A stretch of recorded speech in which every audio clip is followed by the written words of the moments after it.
In this video, we are going to be covering what's going on in the NFT market, some major bullish news for the NFT space, even during a bear market. The first thing we actually got to do is we got to look at the market sentiment going on in the overall market. The Ethereum merge did happen, and so far, there's not really much of a difference that the average everyday Ethereum user feels. Just in the last day, Ethereum went from that 1.37 all the way down to that 1.2, so a pretty significant jump over a one-day period. If we see the crypto fear and greed index, things are looking pretty fearful. It's going to be at that 22 level right there. And from my understanding, there's nothing really that would pump Ethereum up in the short term. You know, there's so many people I know in the crypto space that are saying, hey, you know, once Ethereum gets to that 600 range, 700, 800 range, that's when I'm going to buy. So if everyone's thinking that, well, chances are not many people are going to buy at 1.2. But again, hey, who knows? Maybe it'll pump up, maybe it'll pump down. No one really knows for sure because the markets can be manipulated by a lot of big players. And whether people know that or not, you can't really predict it with technical analysis sometimes, right? And that doesn't mean there's not opportunity to make money, but it's definitely harder and more difficult than before because people are very careful of how they spend their money. Now, when we're even looking at the non-10 index, yeah, NFTs have been going down for sure. I'm sure like volume has been really low on Opensea. Not a lot of hot projects like pumping out of nowhere. The only recent one was like Azuki and Beans. Everything else is kind of stagnant or either going down. Now, since we are on the topic of Opensea, I want to bring to your attention that Opensea recently launched a new tool called Openrarity. So you can see the ranking over here of the actual NFT. You might say like, hey, you know, this has already been done before. Aren't there all these other tools that do literally the exact same thing? You are absolutely correct. That is true. But now we're in the kind of phase where, you know, Opensea has a bunch of money. They have a lot of funding and they can pretty much just copy all the best tools that other people have built on top of Opensea, whether it's like a Chrome extension or something like that. And that typically happens in Web 2 as well, where,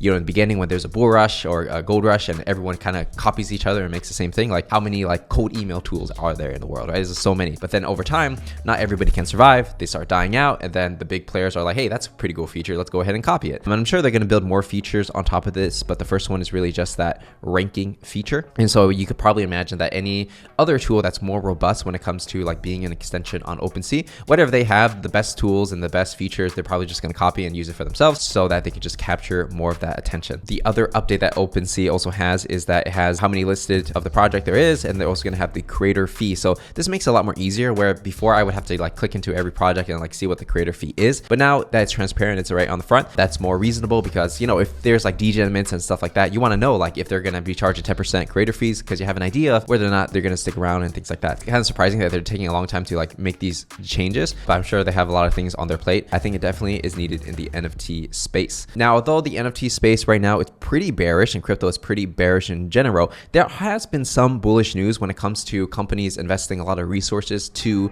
implement NFTs and Web3 business models or like ideas into their businesses. So Moonpay CEO talks about the Universal partnership. So Universal Studios, like everybody knows it, it's a theme park where they have like millions of people walking around buying stuff. Basically what they're going to do is they're going to use Moonpay's new platform, which is called Hypermint. They're going to use this platform to enable NFTs all around their theme parks so that people can use NFTs in a very seamless way, where it's not like you have to download MetaMask and buy Ethereum and how much do I need for gas fee. They're trying to make it as simple as possible for the everyday person to use, so it just feels like a digital token or a digital membership, right? You just go around and scan, right? By removing the friction, yes, they can definitely onboard a lot more people into Web3, and those people may not even know that they are using a Web3 product. And we definitely need more examples of this, right? Maybe it's going to be Universal today, but then next thing you know, it's Six Flags, Disneyland, and all these other people will implement NFT technology eventually, because if you really think about it at its core, it's not really about like degenning and stuff like that. It's really just digital membership, right? And when I looked into Hypermint a little bit more from a product perspective and the problem they're solving, I actually think it's a pretty good idea. You know, if you are an NFT project creator, project founder, it's actually quite a pain to launch a project. You have to find a developer. It's quite expensive. You don't know what's the proper price. Basically what they're doing is they're just copy and pasting a code that someone already wrote and then just modifying it a little bit for your specific needs, and they can charge you a bunch of money for that, right? And it's like, okay, well, I was always thinking like, why didn't someone just create a software where it just kind of solves the whole problem? And that is essentially what Hypermint is trying to do, right? A lot of text going on here, but the way I imagine it, if I were just to explain it in a very simple way, is like, imagine if there was Shopify, right? And you wanted to create a store and sell something on Shopify. You don't want to know how to code. All you want to do is just put your items here, download a template, and boom, it's done, right?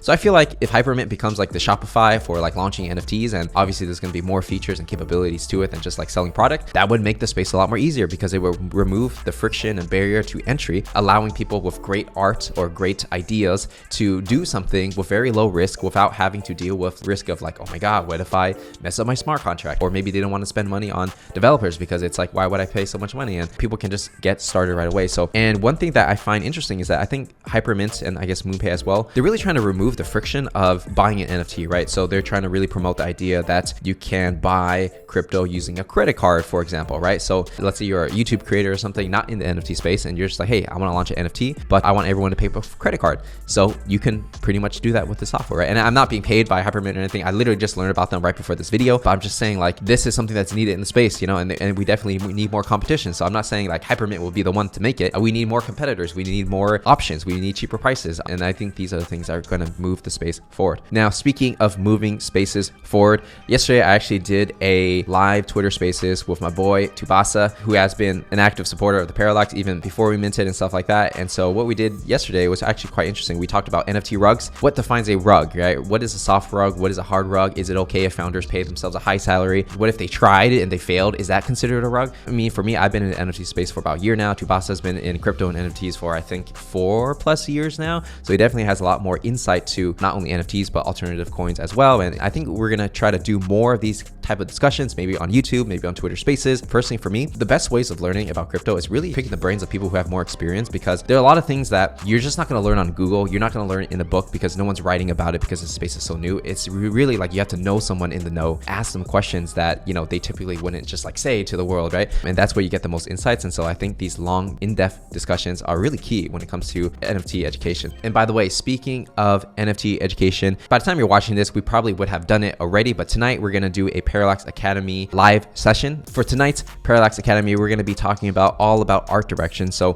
I'm going to be sharing my personal experience from someone who is not an art director, but had to kind of take up the role when we launched the Parallax NFT. So we're going to talk about things like, you know, how exactly we did the character design and base for the Parallax NFT. You know, you can see from the beginning, this is what the sketch looked like. And then over time, we just made it better and better and better. It's kind of like just tweaking little things until we got to the final product. So I mean, that's one of the things we're going to talk about, but we're going to talk about like trait designs. How do you pick clothes? What's the difference between high quality art and low quality art? High effort, low effort? How do you create something that people will think is actually like decent or good, even if you don't have much experience, right? Or if you're working with someone who's like a really good artist, how do you direct them in a way where you can take a vision and bring it to life? So I'm not saying I'm the best artist or anything, and there's definitely people more creative than me, but you know, it's just like showing you guys like how I got it done and really taking all the screenshots and all the conversations that I had in the past to create this collection. I'm definitely going to be showing you the inside scoop of how it went down. So this is only going to be for Parallax Genesis holders. If you want to join the live session, which has already happened, but we do it every 2 weeks, and we're going to have a, you know, learning platform where we're going to have all the courses, all the recordings and things like that, especially valuable if you want to create your own project, or if you're someone that just wants to learn more about how NFT projects are created.